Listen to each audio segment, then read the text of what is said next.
Nintendo is a company, an evil company, but a company that acts very weird in adapting their IPs and games in different formats. And when you look at films like the Super Mario Bros movie from 1993, it makes sense that they would. The 1993 Mario Bros film, though it has better recognition these days, has a reputation of being a critical and financial failure. This would and has always scared the company from not only live action adaptations, but many other forms of adaptations in general, not counting the plethora of Pokemon movies released in theaters in Japan, and other than the very small releases of their other works like the Animal Crossing movie from 2008, Nintendo just doesn't throw its licensed characters and properties around. Let's not forget, video game adaptations, whether movies or shows, always have had a, at best, rocky relationship. We're finally entering a better age of gaming adaptations now that I think of it. I'd never call the Five Nights at Freddy's movie high art or good. I did appreciate the film for the meme that it was, and I will be entertained when I chip in for the sequel. The Sonic movies are fun, decent films, and with the upcoming release of the third film, all I have to say as a Sonic fan is, I'm so excited!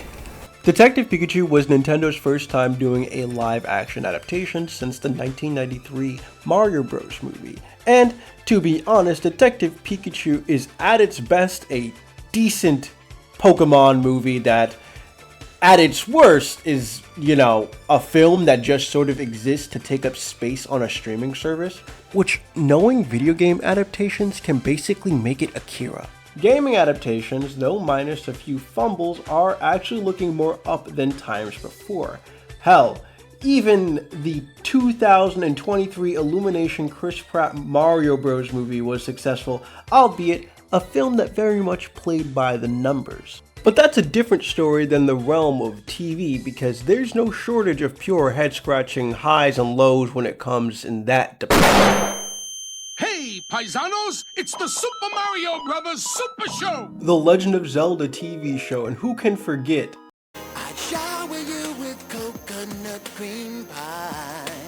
These are more Western TV shows, while Nintendo games in the world of anime are a tad more intriguing other than Pokemon. There's the F-Zero TV show, Kirby Right Back At Ya, the Animal Crossing film that was released around the same time of the housing crisis that I mentioned earlier, and predating all that, there was the 1986 Mario Bros movie, which I'm not going to go too much into, since I do plan on actually looking into this anime one day. Like, actually, I wrote a script and everything looking into it, so it's on its way, But what if I told you there was a Nintendo anime based on one of their smaller but still growing larger fan bases? Fire Emblem.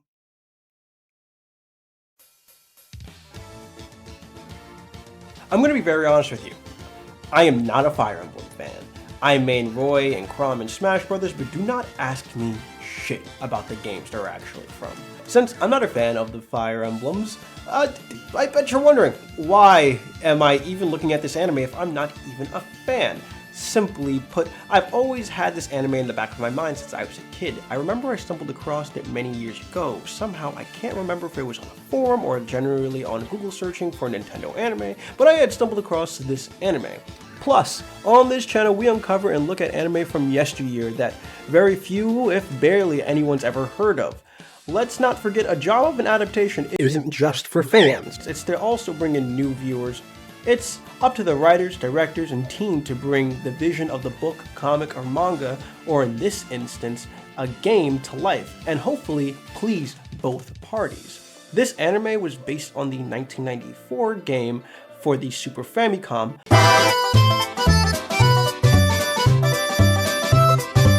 Fire Emblem Mystery of the Emblem. And from my research, it seems to be right up my alley. I love some JRPGs, which is weird. I never got into Fire Emblem. There's a DS port of this game, so I'll just boot up my R4 card and give it a look. Oh shit, it's only in Japanese. So, is Fire Emblem Mystery of the Emblem something for fans, newcomers like myself, or worse, for no one? Let's journey in. I would like to sing a song that I wrote for you, Doug, if that's okay. Oh, Doug, that would be splendid. It's called Doug. Doug, Doug, Doug, Doug, Doug, Doug. 미안해가? どうした?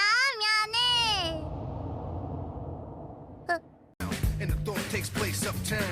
I grew up on a sidewalk while on street talk and then Fire Emblem is only 2 episodes, so kill me if I don't go into excruciating plot details on its bare-bones story. Okay, in short, 7 nations lived in peace till bad guys take over Marth's land, Arisha, and now the majority of the world is plunging into chaos under an evil sorcerer who I think is the big bad of this anime, Garnet.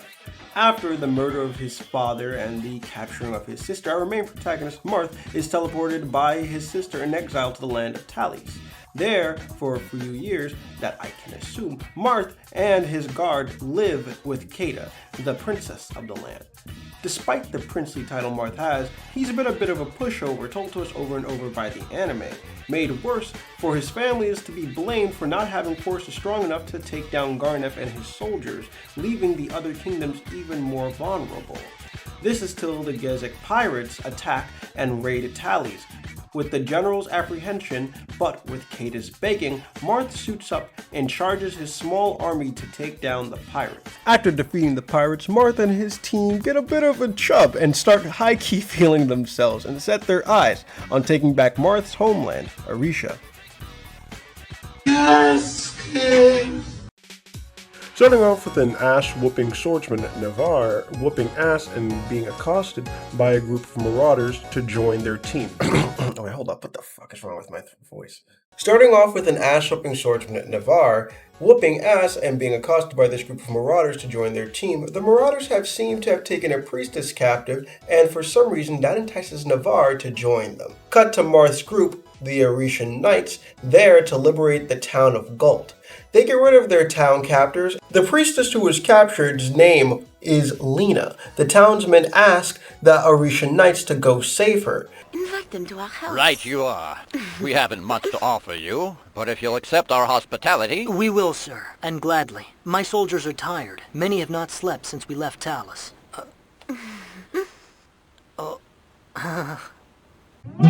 This guy Julian tries to help Lena escape from the bandits, but gets caught. Navarre clears those bandits out of the way. Julian helps get Lena's staff healing thingy, whatever the fuck this thing is, and helps the knights. Navarre goes up against one of the Arishan knights, but after a little talk, he realizes that he's not a bad guy. Step back. This doesn't concern you. First tell me why you saved Julian and Sister Lena. Julian and Navarre and Lena join the knights, and they set off with the Fire Emblem theme swelling as they go on to a sequel that's never gonna happen. Have courage, Princess Nina. The Arishan Knights are here.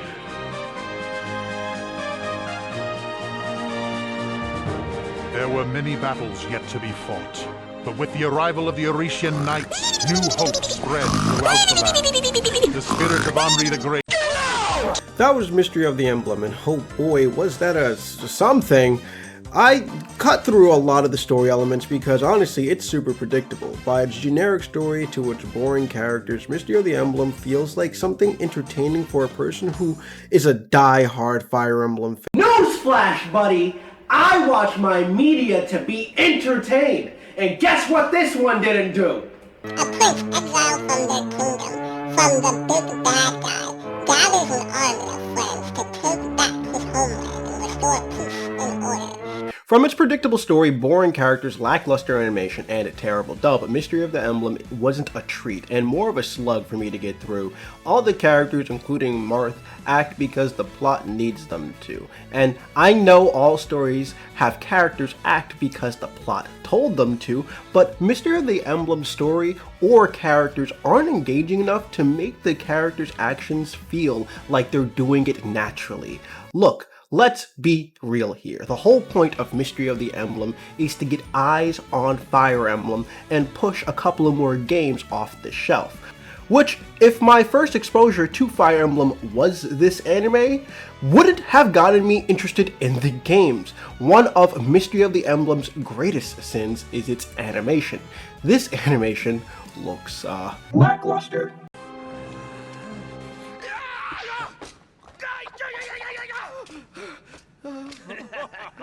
Since you're adapting a video game, and video games are mainly based on their interactive quality, how the player plays the game is what makes the game, well, fun. But when you have mostly the game's story to go off on, visuals and characters need to be stronger. Since there isn't an interactive part of a movie or show, it can lead to a terrible experience, or at the very best, at times, a lackluster experience. Fire Emblem Mystery of the Emblem fails on all sides of the adaptation spectrum. Top that off with the dub. The voices sound awful, and if you know me, I don't mind a bad dub as long as the source material itself is also entertaining. I hit it! Doga, did you see that shot? You're still too slow. What did you say? I hit it on the mark! Don't die. Promise me. Yeah! The reason why I'm trying my best to focus on being more so entertained than anything is simply because it's a video game adaptation.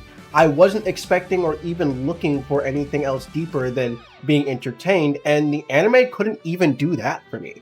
One interesting side note that I found about the adaptation is that on the English cover of the VHS, it says based on a hit video game. No person in America, or well, a majority of the West, would have even known what the Fire Emblem was or is, since the OVA predates Super Smash Bros. Melee, where it would be the West's first time ever meeting any of the Fire Emblem cast members. Because it's pretty clear that Nintendo or the people behind this wanted to make more episodes, but due to a lack of interest, nothing ever came out of it. So we're just left with the Mystery of the Emblem, one of the most boring 90s OVAs I've ever watched. It's not the worst anime I've ever watched, but it's definitely one of the most forgettable ones. I don't think I have a strong enough connection to Fire Emblem to enjoy it, and I don't feel entertained to rewatch it. So what I'm stuck with is just oatmeal without honey, fruits, or seasoning. Just boiled water and milk with no flavor. It's there on my table, and I consumed it, but that's the most I ever did with it, and the most I could ever say about it. I believe the best thing that came out of this anime is that the Japanese voice actors went on to feature Fire Emblem games, and I think that's pretty neat. So, really, in my own opinion, you can skip this one. Trust me, I've seen far worse anime. If this wasn't based on a gaming franchise, this would be one of the many forgotten 90s OVAs that were just dumped onto the market. I was more entertained milking and fermenting my Hyrax for cheese. All Hyrax are milkable, and once you capture your first Hyrax, I would highly recommend quickly fermenting their milk into an Eldritch cheese. While this cheese has many medicinal properties, the most important one is reversing the sonic drain from the Hyrax. The following is going to be a review of the Super Mario Bros. 1986 OVA anime. If you already saw my review of it, then that's perfectly fine. You can continue watching because I did add in an extra couple of detailed notes that I wanted to add in to it beforehand, and a little bit more visual touch-ups. But other than that, thank you guys so much for watching my Fire Emblem review. I really did not like it, and please donate to my Patreon. Please check that out. It would really mean the entire whole world to me. And I'm going to go back to milking my Hyrax.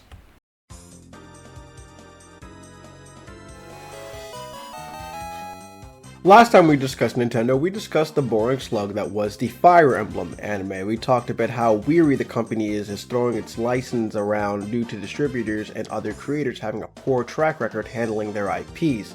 Now, before we delve into today's topic, let's discuss the 2022 Mario Bros movie just for a second because trust me, it's going to relate to the anime we're going to be digging into. Here's my brother Luigi now to tell you a whole heap of a spaghetti pile of informazione. Hello, Mario. After the hacked Sony leaks, it was shown that Sony was trying to secure a deal with Nintendo to make a Mario movie. This fell through, and in 2017, Nintendo started working closely with Universal and their animation studio Illumination Animation. With an expected release date of 2020, it was pushed back to 2023. During this time, Nintendo essentially kept a close eye on the project, making sure Illumination didn't turn their cash cow, Baby Mario, into a Minions movie. When the film was released, it made 1 billion gold coins at the box office and were expected to get a sequel in 2026. You see, Nintendo was watching, making sure they didn't have a $1 million loss on their hands like they did the first live-action Mario Bros movie. And with each choice from the over-reliance on pop music, non-stop Nintendo references, and its somewhat cookie-cutter story, actually, it was a cookie-cutter story, what am I talking about? All Nintendo was doing was playing it safe. With a near 40 years of built gaming lore under its belt, filled with references to the brim with their consoles and other previous gaming works, Nintendo made this film as safe as possible, but to make it as profitable by using its installed fan base and nostalgia to plug into the film. But what happens when you don't have a near half-century of gaming consoles?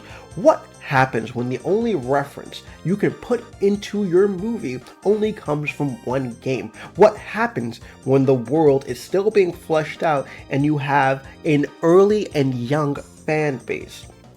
You get Super Mario Bros. The Great Mission to Rescue Princess Peach. Shake, shake, yeah! Super Mario Bros. The Great Mission to Rescue Princess Peach has such an intriguing place in the Nintendo history lore. Before the Wii, before Space World 2000, before 64, before the fumble that was the Nintendo PlayStation, hell, 3 years before the Game Boy, Great Mission to Rescue Princess Peach sits at an interesting oddity in history for the Plumber Brothers from Brooklyn. There was no Yoshi, no Wario, no blue shell hitting you in first place right when you had the lead the entire third lap. I hate Mario Kart, bro, I hate. There was just this one game, and if you want to be the person who says, but Jumpman, I'm not going to break down the entire history of the first Mario game on the NES. I'm just going to jump right into this film. Released in 1986, directed by the great Masami Hata of Ringing Bell fame. Christ, I love that movie. Great Mission was released only in Japan. Due to the success of the first Mario game, and to capitalize on it, Nintendo teamed up with Hata's studio, Grouper Productions. Interesting side note, Grouper Productions was created by Hata after the closure of Sanrio's animation company. Circus Productions also helped with some of the animation. To help promote the movie, Nintendo put big money into promotion, slapping Great Mission onto books, vinyls, and even rice containers. The latter of which I couldn't find any pictures of, but if you have a Super Mario Bros. The Great Mission to Rescue Princess Peach rice container, please swing one my way. The film was later released on Betamax and VHS, but never Blu-ray or DVD because my IP to sit on and do nothing with. Thankfully, the people at Kaneko Video Restoration got a 16mm of the film and did an excellent 4K restoration for the movie. Thankfully, it's not AI. So, okay, we did a good job with the whole entire background research thing, but what is this movie actually about?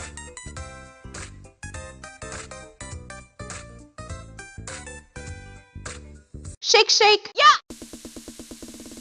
Mario during a hard night of gaming has Princess Peach and all the other Mario 1 enemies fly out of the TV. King Koopa kidnaps Princess Peach and takes her back into the Famicom. This makes Mario sad, and the next day at Mario and Luigi's department store, the gem that Princess Peach left behind gets stolen by a blue dog that looks sort of like a prototype Wiggler. Mario and Luigi chase the blue dog into the pipes and get transported into the world of the Mushroom Kingdom. They meet the most iconic Mario character, the Wizard. He explains that King Koopa is planning on marrying Princess Peach on Friday the 13th, and he tasks the brothers into having to go save the princess. King Koopa hid the magical fire flower, the mushroom, and the magic star. So the brothers go to traverse the world of the Mushroom Kingdom and save Princess Peach, while also trying to retrieve the magical fire flower, the mushroom, and magic star. Will Mario and Luigi save Princess? Yes, they— Shake, shake, yeah! I skimmed over a couple of details in the plot, but it's not anything too major. If you've ever played a Mario game, then you definitely know how the story goes. Well, to a certain extent, because there's many minor differences and changes from the rest of the Mario lore that we'll get into in a second. Now, the first Super Mario Bros. Game was released in September of 1985. This film was released in July of 1986. And talk about an insane turnover time. Animation is a lot of work. From like storyboarding and character designs and script writing, the whole process is a ton, so the fact that this was completed in under a year is impressive, but the crunch sort of shows. Well, where do I start with this anime? Let's start off with the things I liked. Mario and Luigi look adorable. Other than Mario RPG and the Mario manga from 1993, I don't think I've ever seen these characters look as cute as they are. The world of the Mushroom Kingdom looks really pretty.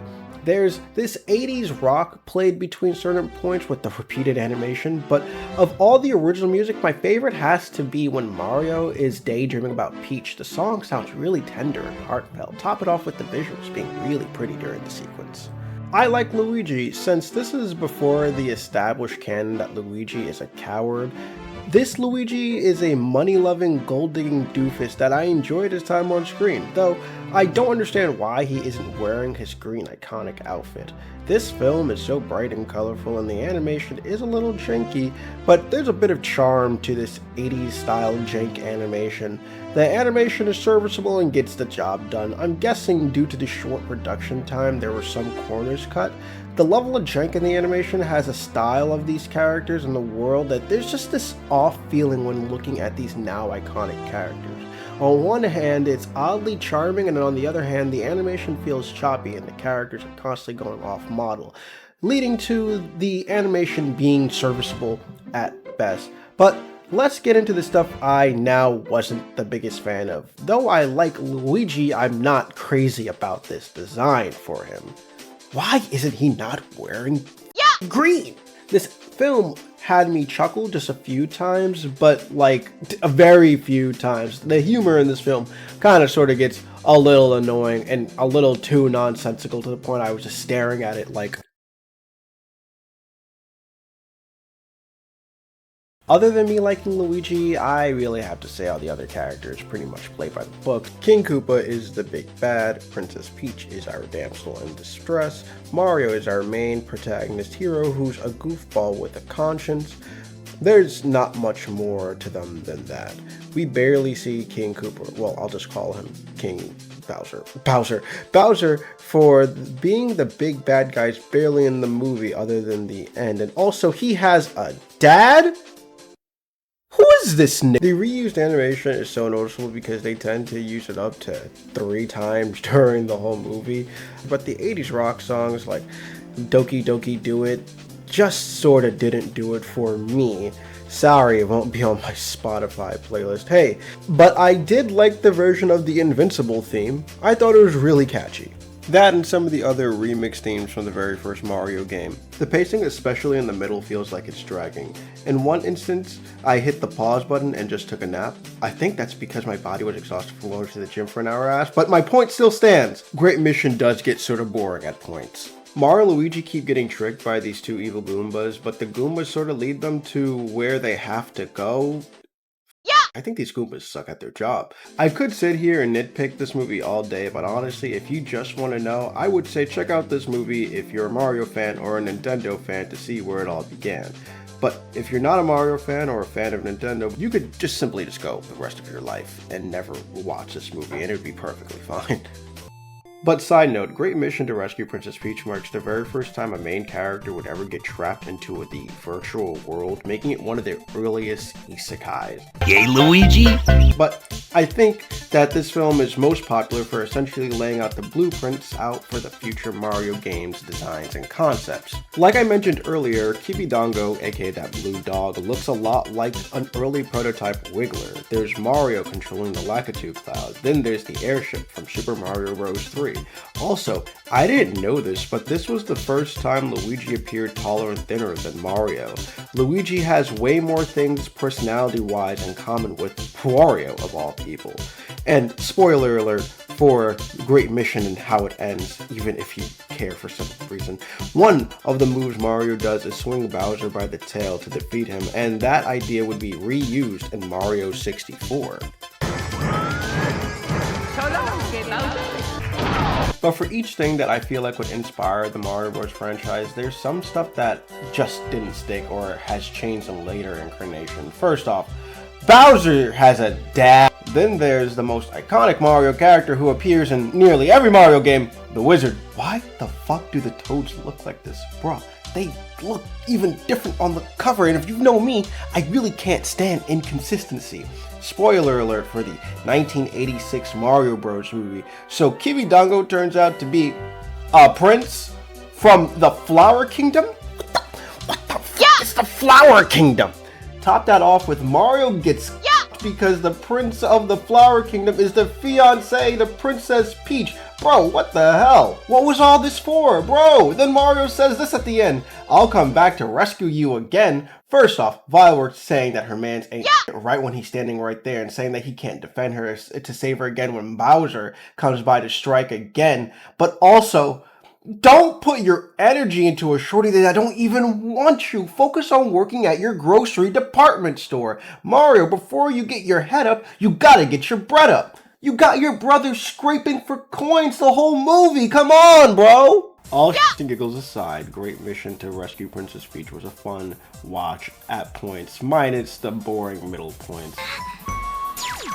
This movie is weird and trippy, so truly, if you want to appreciate it, I'd say whip out the sticky magic flower plant, if you get my drift. But I'm way more intrigued with it in its place in the Nintendo canon than just the film itself. From the poster, the character designs, and the animation, something about this film always kind of feels a little off. It feels like whenever you watch a YouTuber's first video, the mic quality is bad, you can tell they're still sort of figuring out their style, bizarre editing choices, but you can see the features that they'd keep in their videos going forward and what would be dropped. Only having one video game under their belt, and honestly, this being the very first video game movie, I'm impressed with what they were able to get out of it, because the very first Mario game isn't really much from the story to characters. The strongest suit in this game is, well, its gameplay, which holds up really well today.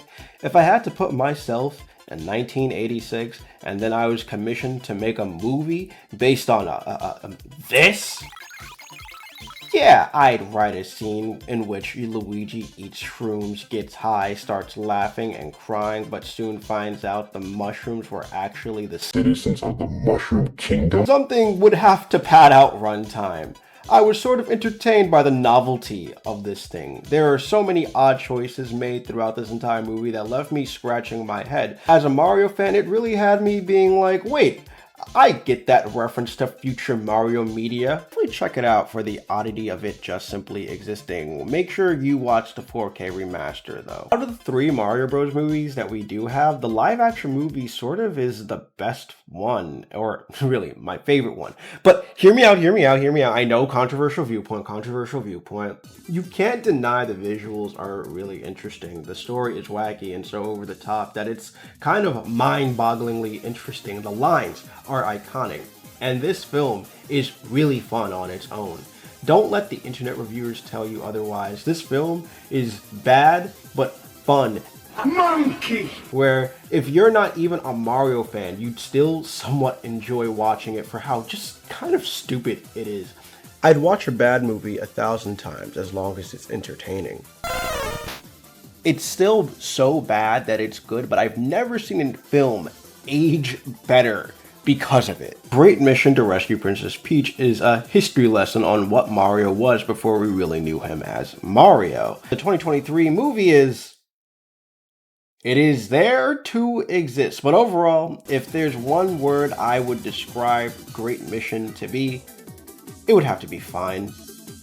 Like, I'm never watching this movie again unless if I really have to, because honestly, it's just fine.